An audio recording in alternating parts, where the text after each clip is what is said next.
Om Swastiastu. Selamat pagi semuanya. Apa kabar semuanya? Semoga semua dalam keadaan baik-baik dan bahagia.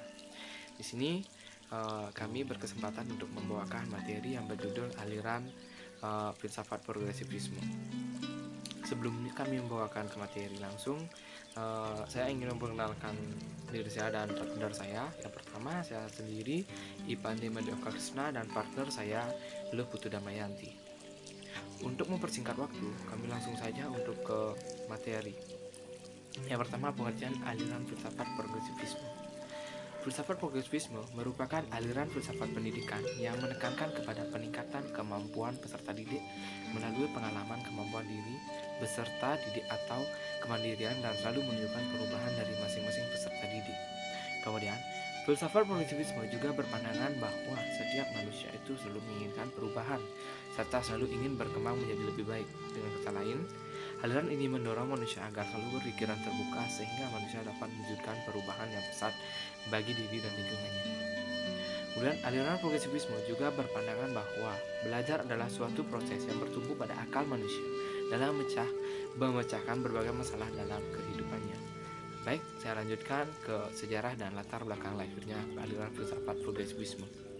Yang pertama, adanya rasa tidak puas terhadap pelaksanaan pendidikan yang masih tradisional, otoriter, dan siswa hanya menjadi objek pembelajaran belaka.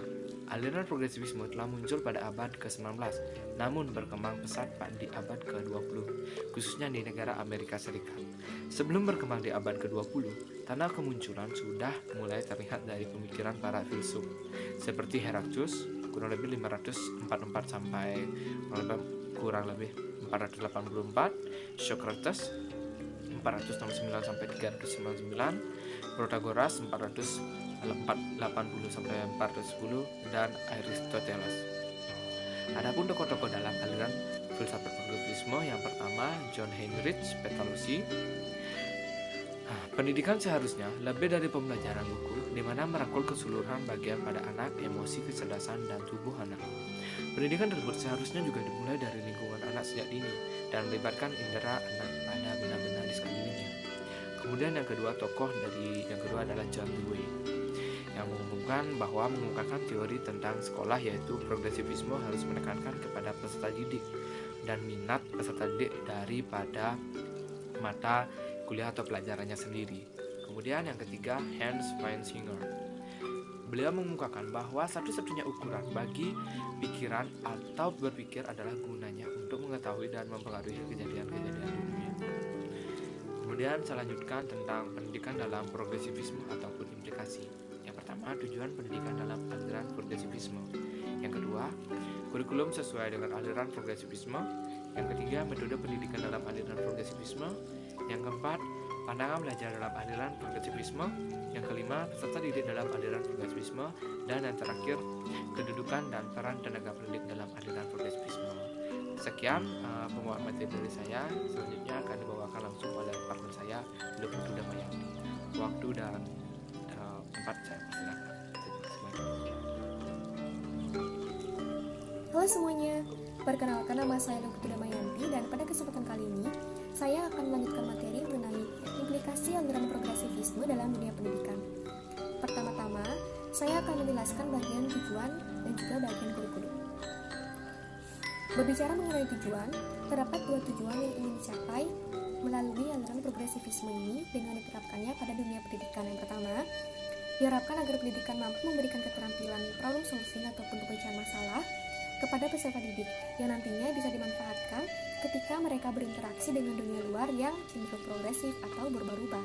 Kemudian yang kedua, senada dengan tujuan pendidikan nasional menurut Undang-Undang Nomor 20 Tahun 2003 tentang Sistem Pendidikan Nasional, yang dimana menekankan pada pengembangan potensi peserta didik itu sendiri.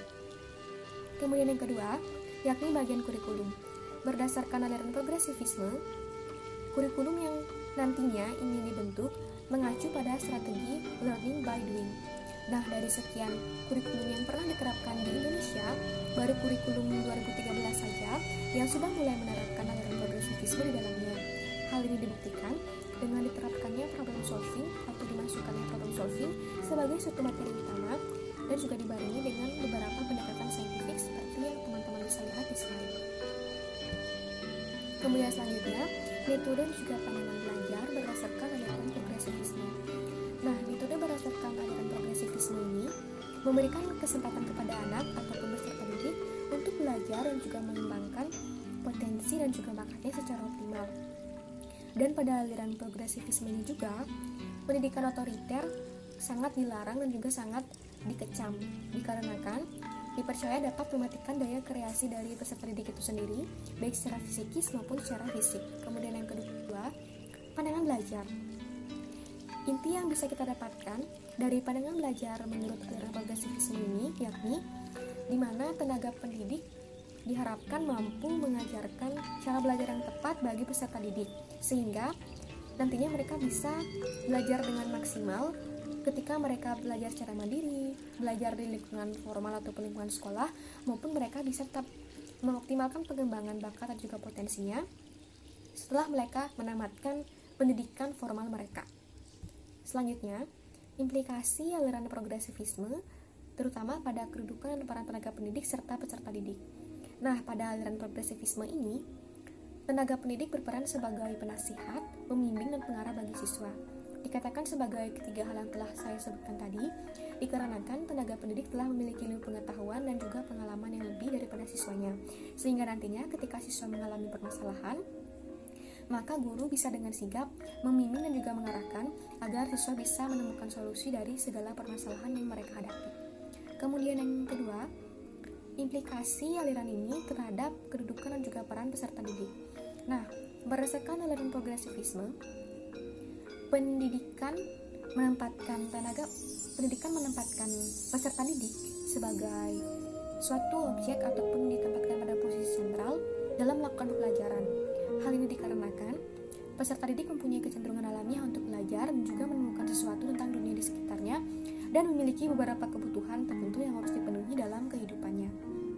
Kemudian selanjutnya, saya akan menjelaskan mengenai strategi menuju progresivisme. Nah, agar kita bisa menuju pendidikan yang menganut aliran progresivisme, kita bisa melakukan beberapa strategi, baik itu melalui lingkup keluarga terlebih dahulu maupun lingkup pendidikan formal. Nah, pada lingkup keluarga, diharapkan pada lingkup keluarga itu agar mampu mengarahkan anak dalam menyadari potensi yang dimiliki, dan juga diharapkan agar keluarga bisa membangun suatu vibrasi yang positif ataupun bisa membentuk lingkungan yang positif kepada peserta didik yang nantinya bisa membantu mereka dalam mengoptimalkan pengembangan potensinya. Kemudian pada lingkungan pendidikan formal, anak didorong untuk berpikir kreatif dan juga inovatif serta mampu mengembangkan potensinya melalui beberapa cara. Salah satunya mendorong anak agar mereka berani mengungkapkan pendapatnya dalam proses pembelajaran. Nah, dari pemaparan materi yang tadi dapat kita simpulkan bahwa aliran progresivisme merupakan aliran yang mendorong usaha pembaharuan di dalam dunia pendidikan dengan menekankan pengembangan juga peningkatan kemampuan peserta didik yang dapat memicu perubahan baik terhadap diri peserta didik itu sendiri maupun terhadap lingkungannya. Nah, aliran ini berkembang di abad ke-20 dan hingga kini membawa banyak implikasi di dalam dunia pendidikan karena sifatnya yang selalu mengutamakan perubahan. Oleh karena itu, berbagai strategi dalam mewujudkan penerapan aliran progresivisme terus dilakukan agar dapat mewujudkan perubahan itu sendiri. Nah, sekian yang dapat kami paparkan terkait dengan materi aliran filsafat progresivisme. Dan kami harap setelah menonton video ini teman-teman bisa mengerti dan juga menambah wawasan teman-teman, terutama pada materi aliran filsafat progresivisme. Terima kasih telah menonton video kami dan sampai jumpa di video kami yang selanjutnya.